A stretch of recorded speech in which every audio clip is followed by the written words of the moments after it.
అందరికీ నమస్కారం. నా పేరు హనుమాన్. వైఎస్ఆర్సీపీ చేనేత నాయకులు, న్యాయవాది, పశ్చిమ నియోజకవర్గం, విజయవాడ. నిన్న జరిగిన పెడన సభలో చేనేత కార్మికులకు సమస్యల గురించి పవన్ కళ్యాణ్ గారు మాట్లాడుతూ ఉన్నారు. ఆ సమస్యలున్నాయి, ఈ సమస్యలున్నాయి, చేనేత కార్మికులు అని చెప్పి మాట్లాడుతూ ఉన్నారు. పవన్ కళ్యాణ్ అనే వ్యక్తి మాటలు చెప్పడం వరకే. మరుసటి రోజు విమానం ఎక్కి వెళ్ళిపోతే ఆ మాటలన్నీ మర్చిపోతాడు.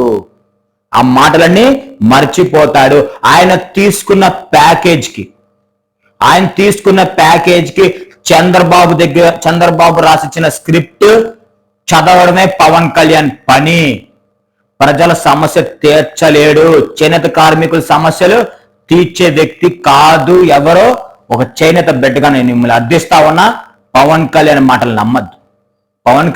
నమ్మద్దు. నువ్వు నిజంగా పవన్ కళ్యాణ్ నిజంగా చేనేత సమస్యలను తీర్చేవాడివి అయితే నీతో పాటు కళారంగంలో, సినీ రంగంలో పనిచేసే మా చేనేత మహిళ జీవితాన్ని నువ్వు, నీ 420 త్రివిక్రమ్ గారు కలిసి నాశనం చేసిన మాట వాస్తవం కదా? నువ్వు, నీ 420 స్నేహితుడు త్రివిక్రమ్ గారు ఇద్దరు కలిసి చేనేత మహిళ జీవితాన్ని నాశనం చేసిన మాట నిజమా కాదా? మాట నిజమా కాదా? ఎందుకు నీకు మా బీసీలు అంటే అంత చులకన? ఎందుకు మా బీసీలు మహిళ అంటే అంత చిన్న చూపు? మా బీసీ మహిళ అంటే నీకెందుకు అంత చిన్న చూపు? మా బీసీలు ఎందుకు నీకంత ద్వేషం? మా బీసీలు అంటే మా చేనేత మహిళ జీవితమే నాశనం చేసినోడివి. మా చేనేత కార్మికుల సమస్యలు తీరుస్తావు రేపొద్దు నువ్వు?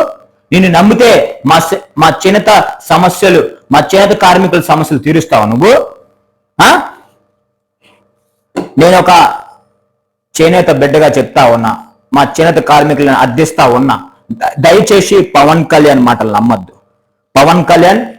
నమ్మద్దు. ఆంధ్రప్రదేశ్లో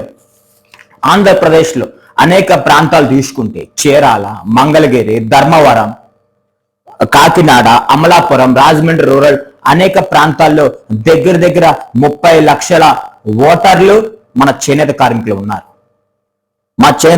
ఉన్నారు. దయచేసి మా చేనేత కార్మికులందరినీ నేను విజ్ఞప్తి చేస్తా ఉన్నా. మన చేనేత కార్మికుల్ని ఆదుకున్నది, మన చేనేత కార్మికులకి ఈరోజు అండగా నిలిచిన జననాయకుడు జగన్ గారికి మద్దతు తెలపండి. జగన్ గారి వెనకాల నిలబడండి. జగన్ గారికి మన సంపూర్ణ మద్దతు తెలపండి ఈసారి కూడా అని మిమ్మల్ని అర్థిస్తా ఉన్నా. వైఎస్ జగన్ గారు వచ్చాక చేనేత కార్మికులకు ప్రతి ఏడాది 24,000 రూపాయలు ఆర్థిక సహాయం చేస్తా ఉన్నారు. 24,000 ఆర్థిక సహాయం చేస్తా ఉన్నారు. గత చంద్రబాబు నాయుడు ప్రభుత్వంలో చేనేత కార్మికులకి ఏం చేశారో చూపించండి. చేనేత కార్మికులకి ఏ సహాయం చేశారో చూపించండి.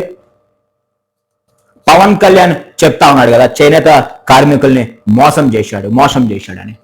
పవన్ కళ్యాణ్ నీ పార్టీ ఆఫీస్ మంగళగిరి కొంచెం ముందుకెళ్తే చేనేత కార్మికుల కోసం జగన్ గారు ఒక షెడ్ నిర్మాణం చేశారు. దాంట్లో అనేక మగ్గాలు ఏర్పాటు చేశారు. అది నువ్వు చూడలేదా?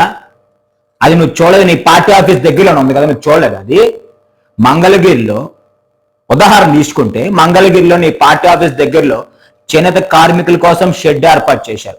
అనేక మగ్గాలు దాంట్లో పెట్టారు. ఆ షెడ్లో కనీసం కరెంటు బిల్లు కూడా ప్రభుత్వమే కట్టుకుంటుంది. అన్నీ మీకు కనపడవా? చంద్రబాబు ఏ స్క్రిప్ట్ రాసిస్తే ఆ స్క్రిప్ట్ చదవడమేనా నీ పని? దయచేసి ఇలాంటి యాక్టర్ మాటలు నమ్మద్దు. యాక్టర్ మాటలు నమ్మి మన జననాయకుడికి వదులుకోవద్దు. వాళ్ళు కేవలం యాక్టర్లు. ఆ యాక్టర్లు తగ్గ అమౌంట్ తీసుకోవడం, స్పీచ్లు ఇవ్వడం, వెళ్ళిపోవడమే వాళ్ళ పని. మళ్ళీ చెప్తా ఉన్నాడు పవన్ కళ్యాణ్, నవ్వు వస్తా ఉంటుంది పవన్ కళ్యాణ్ చెప్తా ఉంటే. అప్పుడప్పుడు పవన్ కళ్యాణ్ మళ్ళీ చెప్తా ఉన్నాడు, యువతని యువతని ప్రోత్సహిస్తాడంట, యువతని ప్రోత్సహిస్తాడంట, యువతకు అవకాశం కల్పిస్తాడంట. ఈయన మాయ మాటలు చెప్పి నా నమ్మితే మన యువత నాశనం అయిపోవడమే. ఈయన మాయ మాటలో మోసం చేసే వ్యక్తి పవన్ కళ్యాణ్. దయచేసి యువత ఎవరో పవన్ కళ్యాణ్ నమ్మద్దు. దయచేసి యువత కూడా పవన్ కళ్యాణ్ నమ్మద్దు.